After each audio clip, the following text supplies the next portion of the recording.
پورته پاسمان پورته پاسمان پورته پاسمان د خلین ور مونږ تخکاریږي. اعوذ بالله من الشیطان الرجیم. بسم الله الرحمن الرحیم. فارتقب یوم تأتی السماء بدخان مبین. صدق الله العلی العظیم. عزیزانو، کم مرض چې فلو سوی دی، الله مسلمانانو ته دنیا ته راوستلی دی. د دې مرض په باره کې غواړم علمي معلومات یې درکم چې په دې مرض کې زموږ حدیث او قرآن څه وایي، او د دې مرض ټیم څونې دی، څونې وخت دا مرض اخلي، او د دې اوږدوال څونې دی. د دغه آیات تر تفسیر لاندې چې سورة الدخان کې الله جل جلاله دغه آیاتونه نازل کړي دي چې فرتقب یوم تأتی السماء بدخان مبین. حدیث راځي د حذیفه ابن فسید رضی الله عنه، هغه وایي چې تر هغه وخته پورې به قیامت رانسي چې تاسو لس علامې د قیامت ونه وینئ، لس غټې علامې. په دا لس غټو علامو کې یو دخان ذکر کړی دی چې دخان ویل کېږي دغه ویروس ته چې نن په دنیا کې روان دی. د دې باره کې حدیث راځي، نبی کریم صلی الله علیه وسلم څخه روایت کیږي چې قیامت ته نږدې به یو داسې ګرځ راسي، یو داسې هوا به راسي، یو داسې وایروس به راسي چې هغه به منافقین په غوږو، په سترګو، په ستونو باندې ونسي، او پر مؤمنانو باندې به په شکل د زکام تیریږي. مؤمنانو ته به په شکل د زکام وي، او کافرانو او منافقینو ته پر هغه باندې به داسې مرض وي چې د هلاک مرض به وي. د هغو ستوني، د هغو سترګې، د هغو غوږونه، دا به د مرض نیسي. د دې دپاره دلیل دا کتاب بدایه النهایه د ابن کثیر ولسم ټوک صفحه 150. همدارنګه زموږ معتبر کتاب د صحاح ستو ترمذی چې علامه ترمذی رحمه الله په خپل کتاب سورة الدخان په تفسیر کې لیکلی دی چې مسروق وایي چې د عبد الله ابن مسعود شاګرد سړی و عبد الله ابن مسعود ترالی، هغه وویل چې هلته یو نصیحت والا تقریر والا تقریر کوي چې د مځکې څخه به یو دود راوځي، یو وایروس به راوځي د کفارو په سرویو باندې، هغه ځایونو باندې چې دوی اورېدل ترکید په هغه سرویو به ورننوځي، او مؤمنان به په شکل باندې پر مؤمنانو به په شکل د زکام تیریږي. حدیث نور اوږد دی. په حدیث کې چې عبدالله ابن مسعود رد کړی دی، هغه علامه ابن کثیر وایي چې پر دې ځای رد کړی دی چې دا تر قیامت مخکې دی او د قیامت په ورځ نه دی دا عذاب. دا ترمذی جلد ثانی 121 صفحه سورة الدخان د دې تفسیر کې چې دا راځي تر قیامت د مخه به داسې ویروس راځي چې ټوله دنیا به نیسي. راځي دا معلومه کو چې دا ویروس څونې ټیم نیسي. د دې په باره کې ابن جریر د حذیفه ابن الیمان رضی الله عنه څخه مرفوع حدیث راخستی دی چې اول د علاماتو د قیامت دجال دی، را شوی کېدل د عیسی علیه السلام دی، او هغه ور دی چې د عدن څخه به شروع کیږي، خلک به محشر ته بیایي. او حذیفه وویل چې نبی کریم علیه السلام حذیفه ویل یا رسول الله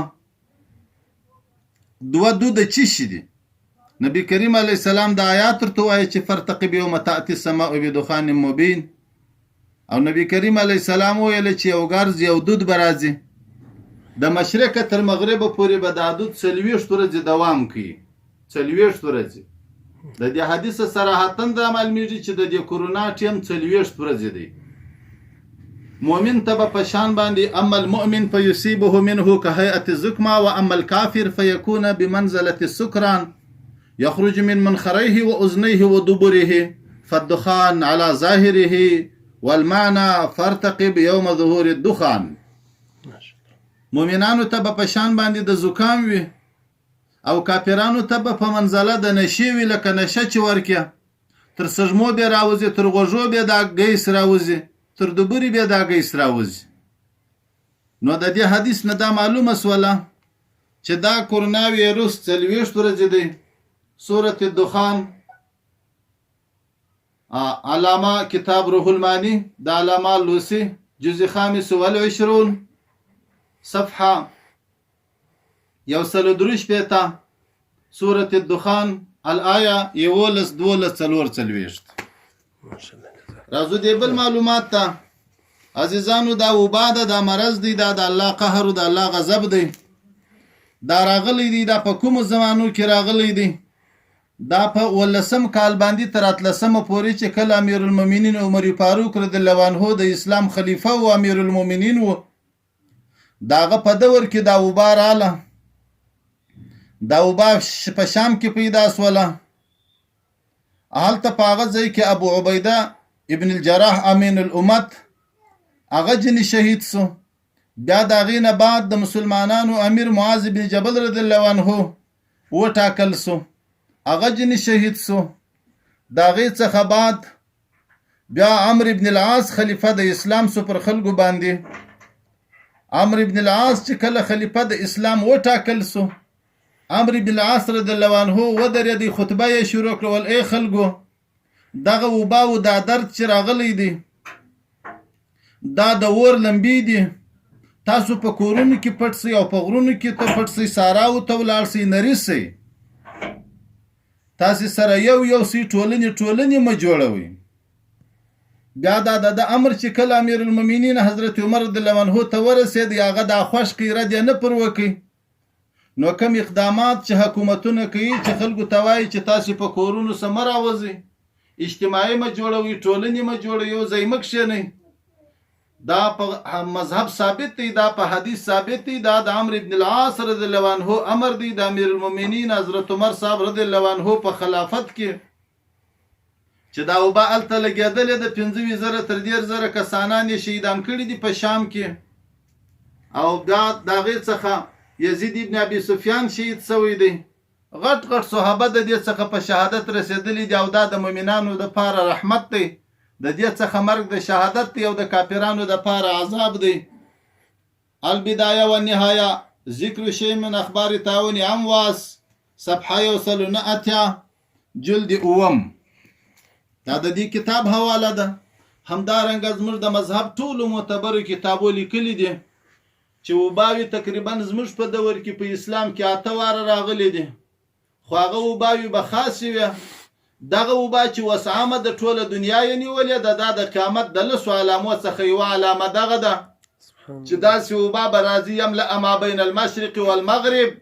صحیح حدیث د حذیفه رضی الله عنه دی چې د مشرقه تر مغربه به رسیږي، د مځکې مخ به ټوله نیسي، خو مؤمنانو ته به په شان د زکام وي، کافرانو دپاره به هلاکت و دردونه او مرګ وي.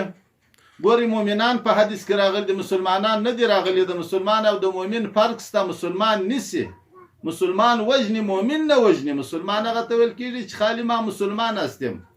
مؤمن هغه ته ویل کېږي چې د اسلام شرایع ټوله کوي، اسلام برپایه کوي، د اسلام احکام ټوله برپایه کوي، هغه ته مؤمن ویل کېږي. نو 40 ورځې د دې ټیم دی. دا 40 ورځې باید ټولنې جوړې نه سي. دا باید اجتماعات خلک سره کښېنني، په غټو غونډو کې سره کښېنني.